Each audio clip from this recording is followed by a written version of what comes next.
Assalamualaikum warahmatullahi wabarakatuh. Pada kesempatan kali ini, kami akan mempresentasikan mengenai sediaan injeksi natrium fluorida F8. Jadi pada kelompok kami beranggotakan yang pertama Selga Putri Pertiwi, kemudian ada Loisa Prativi Reza, kemudian ada Niputu Ayudiasari, Putri Berliana, dan terakhir Yasmin Nur Fatona.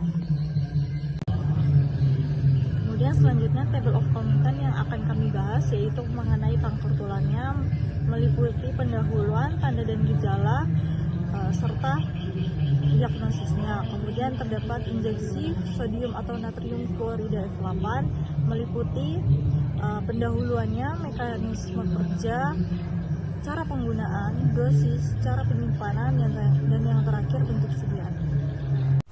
Yang pertama, kanker tulang. Terdapat 3 jenis kanker yang muncul di tulang, yaitu osteosarkoma, sarkoma Ewing, dan kondrosarkoma. Osteosarkoma merupakan kanker tulang yang paling umum yang berasal dari sel-sel mesenkim primitif ganas yang berdiferensiasi menjadi osteoblast yang kemudian menghasilkan matriks osteoid ganas. Selanjutnya, sarkoma Ewing merupakan jenis kanker yang paling umum muncul kedua yang dihipotesiskan berasal dari sel neuroektodermal atau neuroprimitif yang tidak berdiferensiasi. Selanjutnya, kondrosarkoma. Kondrosarkoma merupakan tumor tulang ganas yang memproduksi tulang rawan. Kanker ini paling jarang terjadi dan terjadinya di rangka tengah, biasanya muncul di korset panggul, tulang belakang, dan tulang panjang proksimal. Selanjutnya kita akan membahas mengenai tanda dan gejala kanker tulang. Terdapat beberapa tanda dan gejalanya, diantaranya adalah nyeri regional atau nyeri lokal yang disertai dengan nyeri tekan dan berkurangnya rentang gerak. Selanjutnya, pembekakan jaringan lunak dan demam, lalu nyeri pada malam hari dan fraktur patologis. Selanjutnya, diagnosis. Radiografi polos merupakan modalitas pencitraan yang lebih disukai untuk mendiagnosis tumor tulang ganas.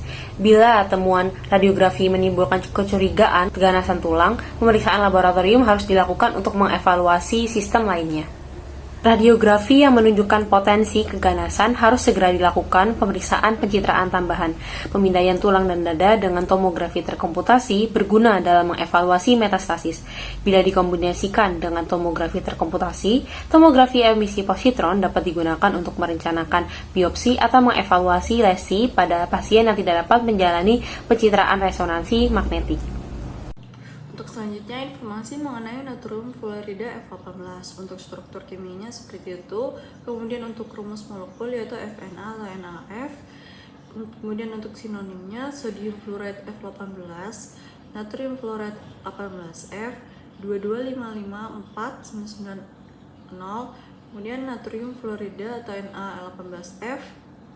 Kemudian untuk senyawa komponennya itu terdiri dari CID 105162 atau fluor 18, kemudian untuk CID 536545 itu untuk natrium. Kemudian untuk berat molekul yaitu 40,99 gram per mol. Selanjutnya karakteristik kimia.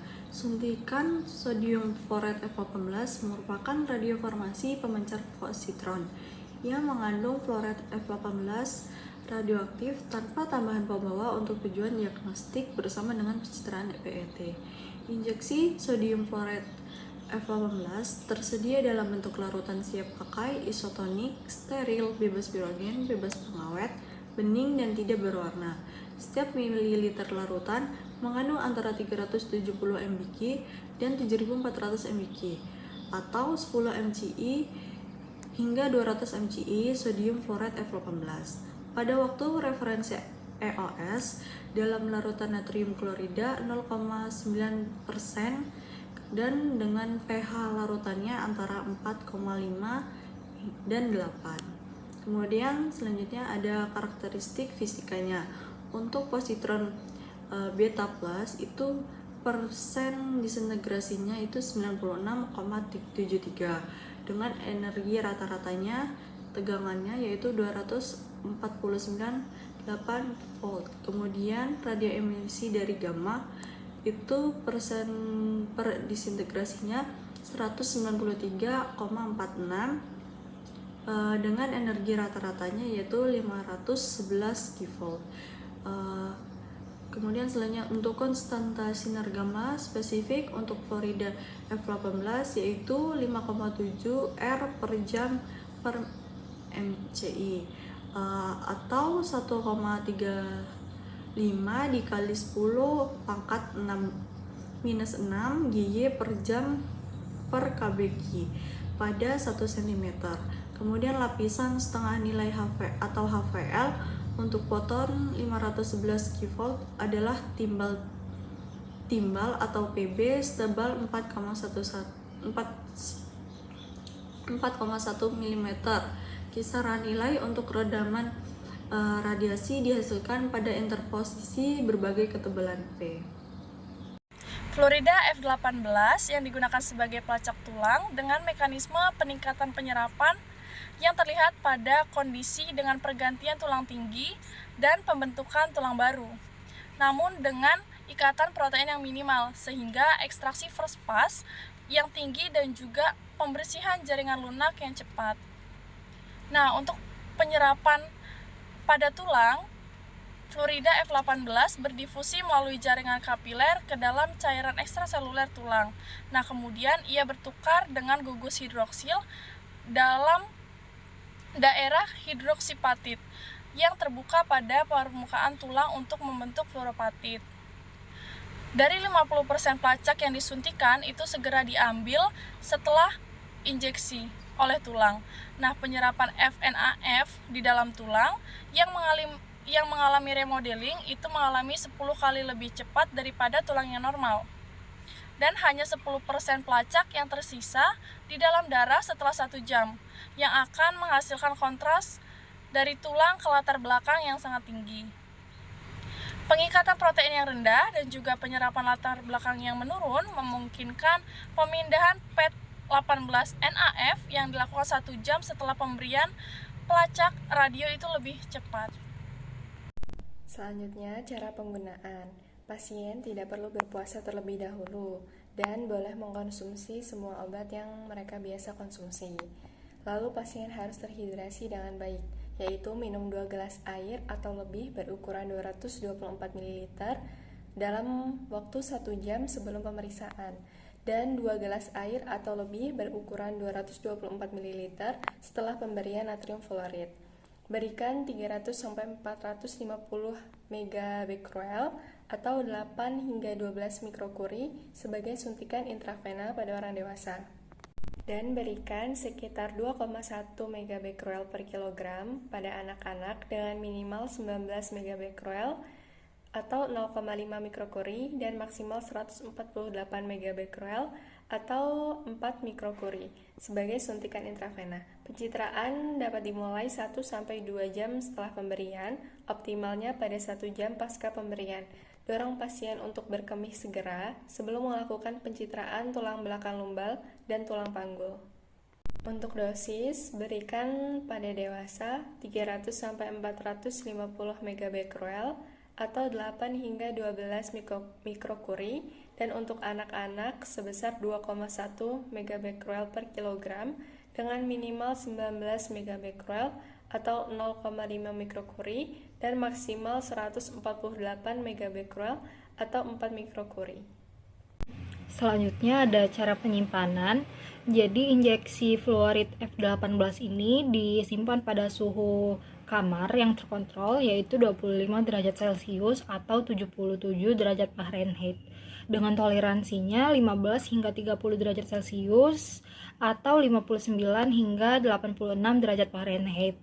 Untuk wadah penyimpanannya disimpan pada vial kaca tipe 1 dosis ganda dengan penutup elastomer dan juga segel aluminium dan disimpan dalam wadah yang berpelindung. Untuk waktu kadaluarsanya yaitu digunakan dalam waktu 12 jam sejak waktu referensi end of synthesis atau EOS. Nah, kepatuhan regulasinya sesuai dengan peraturan bahan radioaktif dan Komisi Pengaturan Nuklir Amerika Serikat atau disesuaikan dengan lisensi lokal. Teknik penanganannya menggunakan teknik aseptik dengan menjaga kesterilan dan tindakan pengamanan radiasi yang sesuai. Selanjutnya ada bentuk sediaan. Jadi natrium fluorid F18 merupakan radiofarmaka yang digunakan dalam prosedur pencitraan tomografi emisi positron atau PIT untuk mendeteksi aktivitas osteogenik pada tulang. Sediaan injeksi ini berupa larutan steril, jernih, tidak berwarna, bebas pirogen, dan tanpa bahan pengawet yang diberikan secara intravena. Untuk setiap mililiter larutan akan mengandung 10 hingga 200 curie natrium fluorid F18 dalam larutan natrium klorida 0,9%. pH larutannya berkisar antara 4,5 hingga 8. Larutan ini disediakan dalam vial kaca yang multidosis dengan volume total dan aktivitas radioaktif yang bervariasi. Berikut ada contoh label obat untuk sediaan radiofarmaka injeksi fluorid F18, di mana untuk produk type-nya yaitu human prescription drug dan untuk rute pemberiannya yaitu injeksi intravena. Itu saja presentasi kami mengenai aplikasi injeksi natrium fluorid F18 pada penyakit kanker tulang. Kami ucapkan terima kasih. Wassalamualaikum warahmatullahi wabarakatuh.